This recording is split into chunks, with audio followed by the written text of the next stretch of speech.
আমি আজ খুবই ব্যস্ত। হ্যাঁ বন্ধু, সকাল সকাল ক্লাস করিয়ে এসেছি আর মা দেখছি এখানে ম্যাগি রান্না করেছে। ম্যাগি তো আমার পছন্দ সেরকম একটা নয়, কিন্তু যাই হোক এখন তো খেতে হবে, আর পেটটাও বেড়ে যাচ্ছে দিন দিন। কি করব বুঝতে পারছি না। দিয়ে সুন্দর করে তাড়াতাড়ি খেয়ে নিই, কেন কি আমার আবার তাড়াতাড়ি যেতে হবে পার্লার।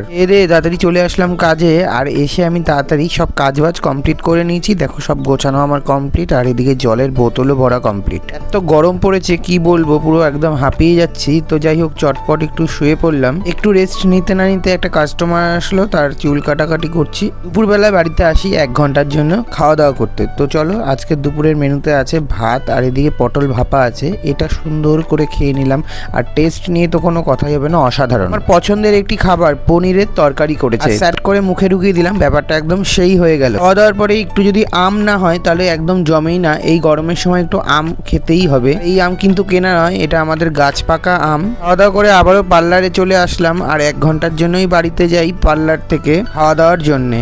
একটু রেস্ট নিয়ে বিকালবেলায় আমি একটু ডিটেন করছিলাম, আর আমার মুখটা পুরো কালা হয়ে গিয়েছিল। যাই হোক একটু নাচানাচি করছি। ডিটেন লাগিয়ে আমি আবার বসেছিলাম হলো 20 মিনিট। তো চলো আজকের মতন এটুকুই, দেখা হচ্ছে অন্য কোনো ব্লগে। বাই।